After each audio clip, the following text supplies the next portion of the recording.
The aforementioned Shaun White, 35 years of age, turning 36 coming up in September, growing up right before our very eyes, and I believe officially retired back from the Olympics, finishing fourth in the half pipe.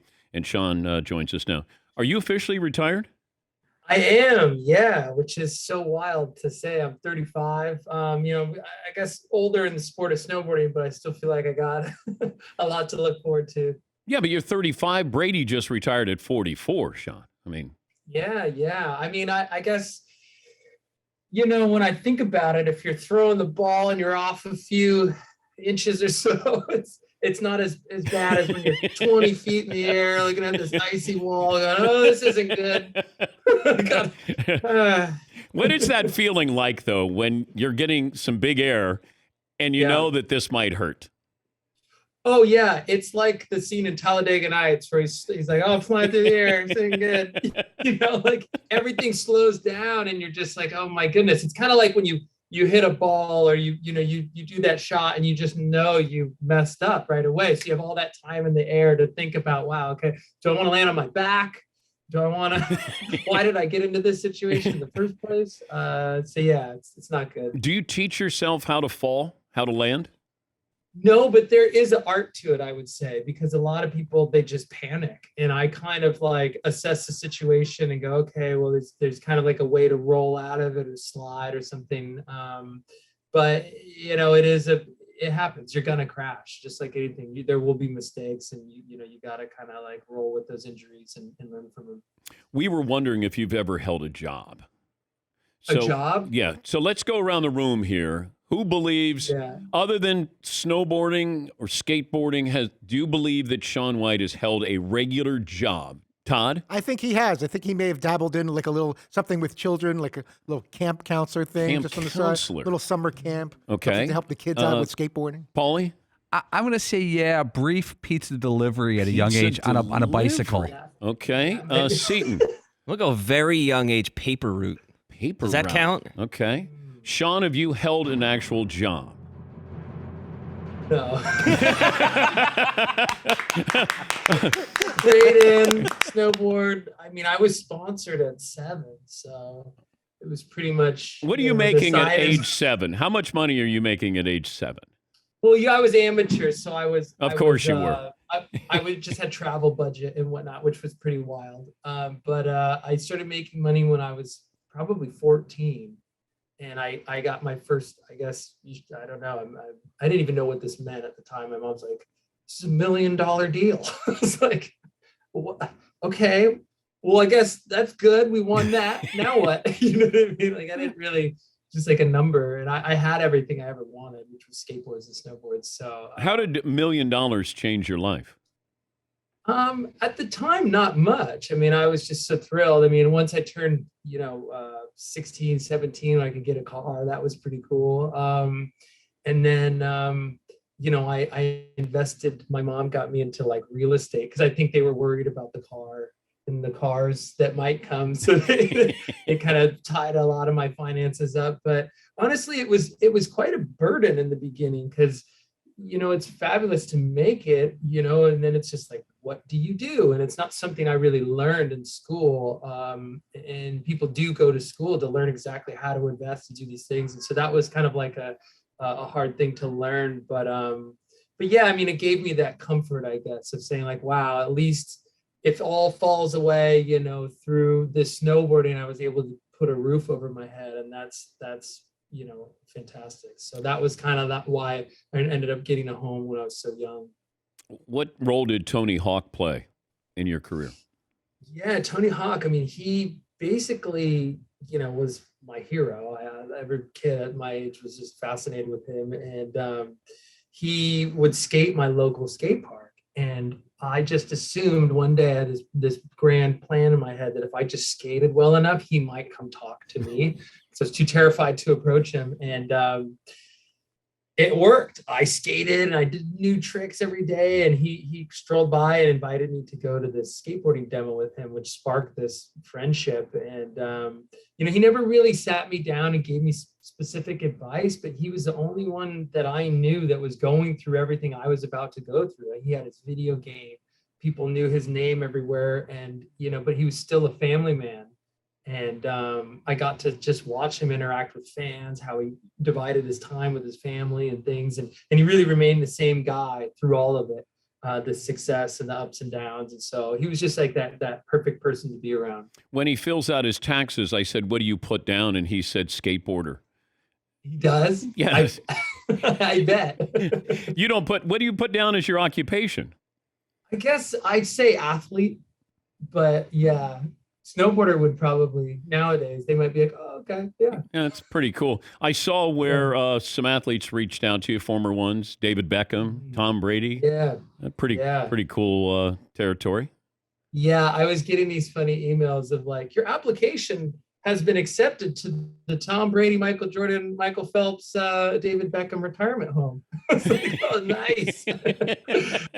No, so cool. I mean, amazing talents and legends in their sports, and to kind of have them cheering me on and having followed my career. And I mean, it's just so great, the respect among athletes, and I'm so pleased to call them friends, and it's exciting to look at their careers and what they still mean to their sport, even though they haven't been competitive in some time.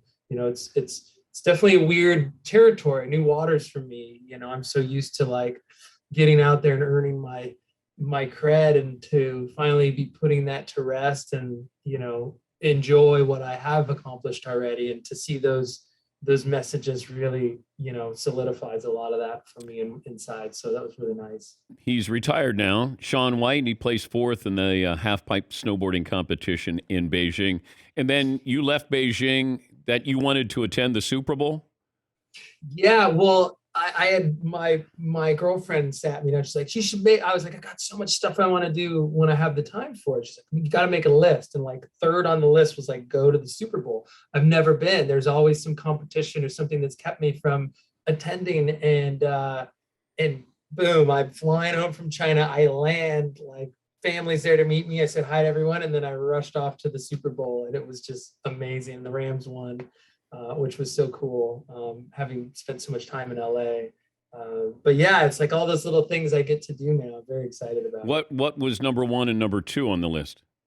I'm trying to remember. I think it was just places to travel to, somewhere warm. So much time in the cold. What about getting engaged? Where isn't getting engaged on your list of things to do? Yeah, it's in there somewhere.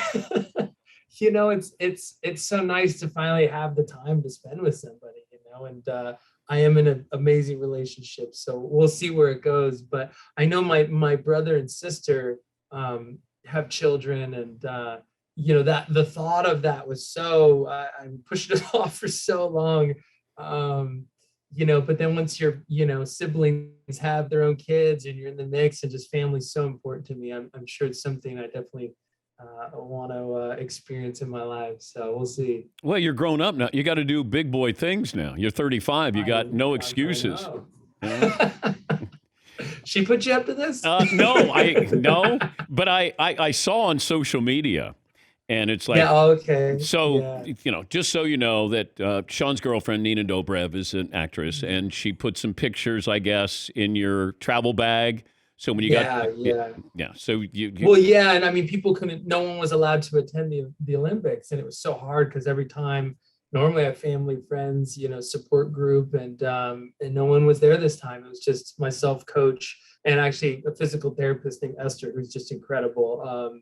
That was along for this ride, and she got a medical credential to go. But yeah, I opened up my bags, and there were just pictures of our relationship together, and friends and family pictures with notes and all these things that I kept finding, and then made this incredible video of people wishing me the best of luck and what I mean to them, and just the years. You forget how many years you've been doing something, and how it's kind of like the ripple effect of everyone, and they're like, all right, like we finally get you home, we get you back, we get you time with you. Obviously it's wonderful winning these awards, but we like to spend time with you, just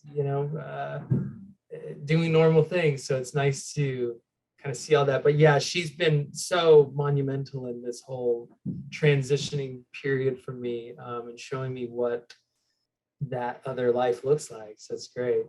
You have your final run, and you couldn't help be moved watching you be emotional there.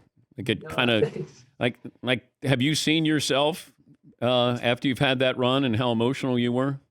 I've watched a bit of it. Yeah, I can't watch it without getting emotional.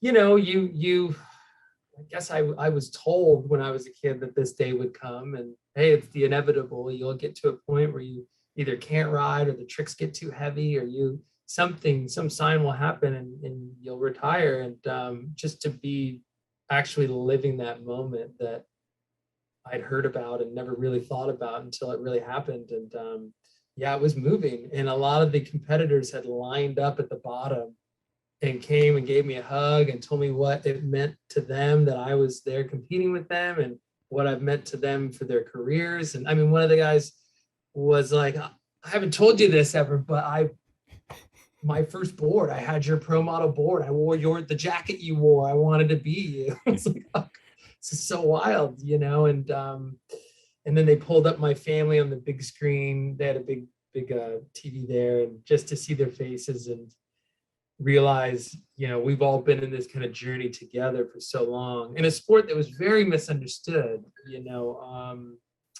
Snowboarding had no Olympics. It had the X Games had barely even started. It was very like we were kind of throwing our lives away in people's opinions by putting so much into this sport.